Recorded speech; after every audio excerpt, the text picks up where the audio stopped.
What up, folks?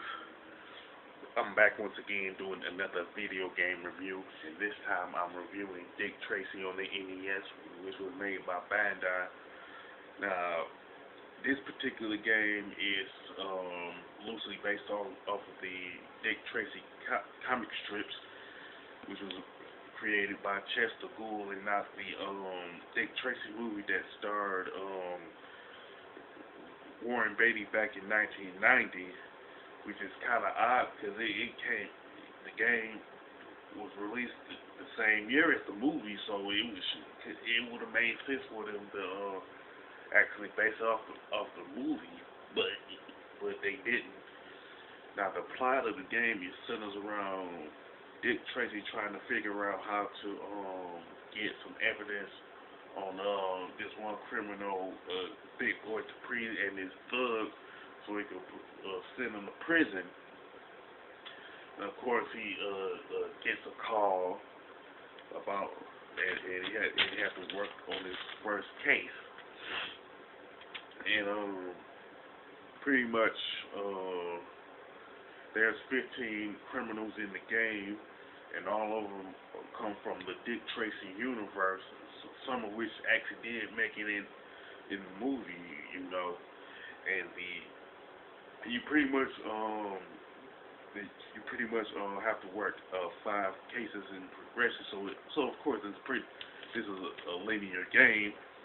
Now the first case you work on is revolved around a counterfeit 20. The second case is it's an arson case of a nightclub. And then the third case is where a police detective gets a bomb threat through a letter. In the fourth case is somebody is demanding a ransom for a kidnapped diplomat, and then the final case, which is the fifth case, is pretty much a bank robbery. Now the first thing that you have to do is interrogate different criminals at various locations. They have to drive to various locations. And which ones you actually interrogate does depend on the case that you're working on. And once you get done, you have to drive to each location as far as interrogation is concerned. And while driving, you do have to worry about snipers from the roofs trying to hit you. You can shoot back, but it is kind of problematic because every time you're shooting in the direction that you're facing, so it makes it practically impossible to actually nail the snipers. You know, once you get out, now when you try to shoot the snipers, you pretty much are sitting duck, man, because most likely you're gonna get hit by one of the snipers. But I think the further you progress in the game, the more snipers are going to appear. You know. Now, once you get in, you go and interrogate the different criminals that you need to and stuff. And once you once you do that, you collect the evidence that you need to solve the particular case. And each case has a certain number of evidence that you need to collect. Some is like 4, another is like 5 or whatever. And each case you have to interrogate a different criminal, because one thing that is good about this game is that you don't interrogate the same 3 criminals. You know. And plus, once you collect all of the evidence that you need for the particular case, you go in and arrest the thug that was responsible for committing that particular crime. Once you do that, you proceed to your next case until you beat the game. Now you do have weapons. You start off with punching and stuff.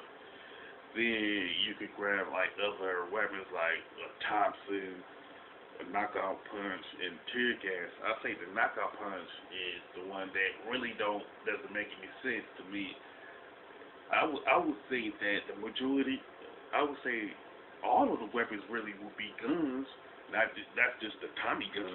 You know what I'm saying? That part honestly don't make any sense to me. Just to have one gun throughout the game.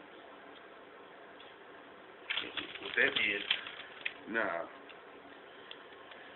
Dick Tracy on the NES is one of those games where it's unnecessarily hard. Mainly have to do with like the driver sections. Some of the clues are in places that are like pretty much hard to reach, you know, and the fact that you have one life, and that doesn't help much. Plus there is a passwords out, but it really don't matter because of pretty much mainly because of the bad programming decisions, you know. Even though it is quicker to get from one building to another in the game, it's pretty dumb that the folks at Bandai made some really dumb programming decisions to where you can't. The only way you can move is basically through driving until you get into a building. Now, truthfully, the graphics and level designs are bad, and they pretty much haven't aged. They pretty much aged badly, you know what I'm saying? So I really have no really positive things to say about the graphics. Kind of like on the dull side. Now, the gameplay is mediocre at best, and it is made worse by the driving sessions, mainly because you can't hit the snipers the way that you should because of the bad programming, and you're sitting duck too if you're trying to nail one of them. Plus, the soundtrack is not all that impressive, you know, and they could have done a much better job with it. Of course, the main problem that I have with this game, and I've pretty much harped on it, is the bad programming decisions that the game has. And if you want to know the truth about it, the way that it looks, sounds, and plays, you think that LJN have made it, but I can't put it. But truthfully, I can't put it on them on this one.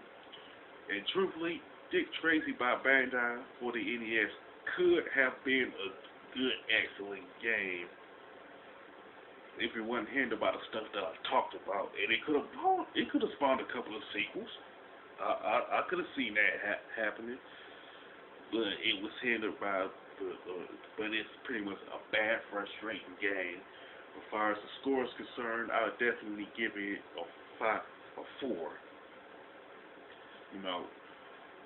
With that being said, if you actually played the game and you're frustrated about it, how Dick Tracy played on the NES, you can mention it in the comment section.